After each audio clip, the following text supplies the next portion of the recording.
For the last several months, I've been seeing something building on social media, and I believe yesterday we finally hit that boiling point.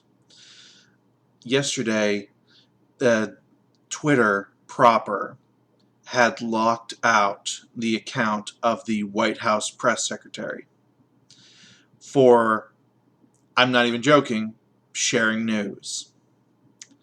Now, first off, you really shouldn't lock out the press secretary because their whole job is being a mouthpiece for the president and sharing the news. And especially the latter part is important because if something were to happen to, say, the president, you're probably going to hear it from the White House press secretary first.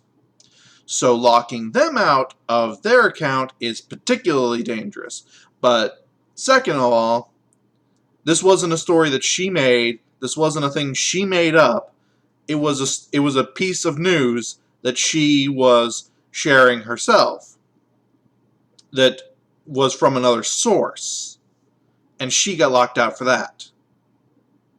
Are you kidding me? Jack Dorsey, a few hours later, was very quick to mention, "Oh no, this was a mistake. This was completely unintentional. We made an oopsie." And then several hours after that, they locked out Trump's campaign Twitter for the same damn thing. You stop getting to say it was an oopsie when you do the same damn thing several hours after you say it was an oopsie. I've never seen something so blatant before. For as much as the Democrats scream about Russian interference in the 2016 election, the 2020 election has been filled with nothing but social media interference. It's insane the degrees to which Facebook, YouTube, Twitter, Reddit, etc. have gone to try and interfere in this election. And I think initially it may have started as a ideological or political favoritism thing, but it has actually since evolved into something completely different. I don't think that they're doing this because they agree with the Democrats.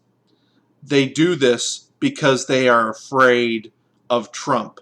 Specifically, that Trump has said that he is going to dismantle these fuckers, that he is going to rip 230 right from their cold, dead hearts, that he is going to tear them apart piece by piece for all of this. So they know for their own survival, they have to go after Trump. They have to just do everything in their power to destroy him and to try and get Biden to win. And I know that this absolutely isn't, oh, we're just applying the rules fairly and evenly bullshit. Because you remember how a week or two ago, Trump's illegally obtained taxes were floating around everywhere. Weird that you never saw a ban or a suspension for that, huh? It's very blatant that it's specifically targeting Trump and conservatives. You'd have to be blind not to notice this. I know that the left has this weird victim complex where they think everything is a slight against them. And they will find a way to twist this and say, oh, well, they're protecting the Republicans and hurting us. But anyone with common fucking sense that isn't like living under a 24/7 victim complex mentality would be able to tell you, yeah, this is a bit ham-fisted. They're going after the Republicans here. These social media platforms were never meant to be arbiters of truth, as they have renamed themselves. Effectively, that was done as an excuse to go after certain things or certain people. because who would argue against the enforcement of the truth? Um, what is your definition of the truth? Is it the truth or your truth? Because there's a mighty big difference there, especially with opinion things. Multiple truths can be real, which is the issue here. Politics is largely about opinions, and it's been heavily against the Republicans and the conservatives in this sort of rule enforcement. So it's very blatant what you're doing with this whole arbiter of truth thing when you are tagging everything Trump says as a lie and not even going after any damn thing Biden says. Because the old adage still rings true. You know how a politician is lying? They're opening their mouth. When Trump gets tagged for a misinformation thing, when he said that COVID was no big deal and he's doing fine now, that's a bit of a tell. When Trump ads are being removed from Facebook left and right, but Biden ads are staying up no problem, that's a tip. When they ban Trump's subreddit, but leave up Biden and Democrats subreddits, no problem, that's a clue. And it is absolutely not because rule enforcement or, oh, these people break rules more.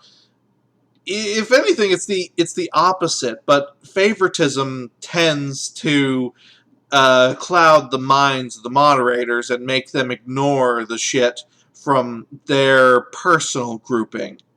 At least that's how it was initially. Now, at the very least in the last several months, it is. They fear for their lives and they're doing everything they can to destroy any possibility of Trump using social media again to win the election. Because your job's at stake, basically. This is when they say vote like your life depends on it. That's what they mean about social media in particular. Social media's life depends on Biden winning. He loses, they fucked. And if for no other reason, I do hope, because unfortunately I know that Biden is not going to do anything against the social media types. He's a corporatist. It's very blatant that he will give them every benefit of the doubt or just completely ignore it and let them keep going. Whereas Trump has made it known that he will fuck them over the ass. And I am very much anti-corporation in the sense of they have too much fucking power. They should not have more power than governments. And they do. I've said this many times. Our Silicon Valley right now has more power than the U.S. government. That should never have happened, and they need to be reined in. And if Biden wins, and they aren't, they are going to absolutely make sure they secure their position so it can never be taken away. And I hate that sounds like fear-mongering. I really do. I don't want this to be the situation that we're in. Unfortunately, this is what the tech companies themselves are doing. They see the writing on the wall. They see that their time has come, and they are making sure that they don't lose now so they can reinforce their position to never lose. And even beyond that, let's pretend that that's not a thing, that I'm just speaking out my ass. The courts have determined that what they're doing is illegal. The courts have determined that Twitter, Facebook, etc. are the new public forum. So Trump can't block people, or any politician can't block people.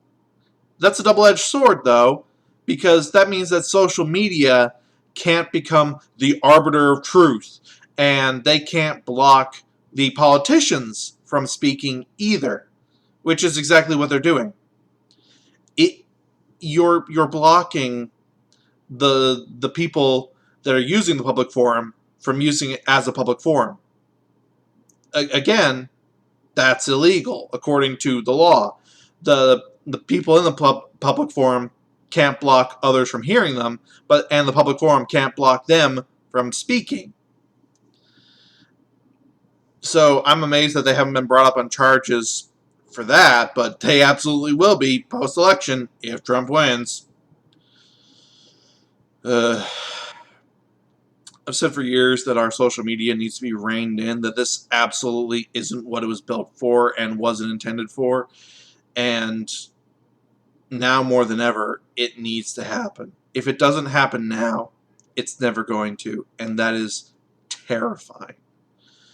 I do not like when corporations have more power than governments. And I've had a belief for a very long time, no matter what you may say, corporations are not people.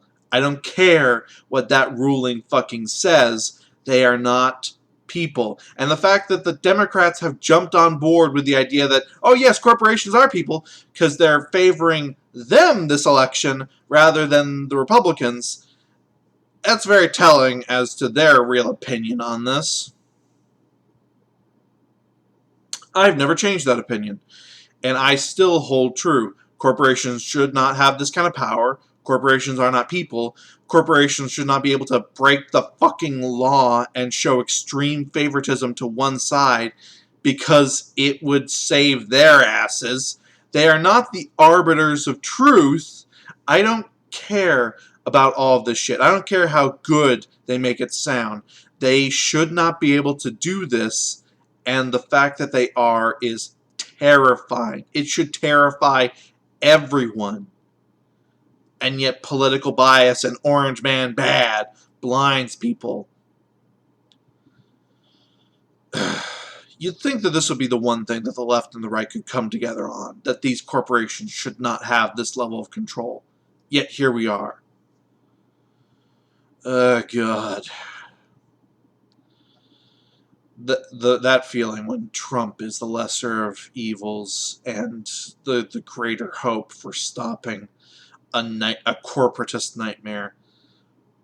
What is 2020 doing anymore? There's been math machines saying fuck the megacorps, but then that's basically what I say every time I open my mouth. Peace out.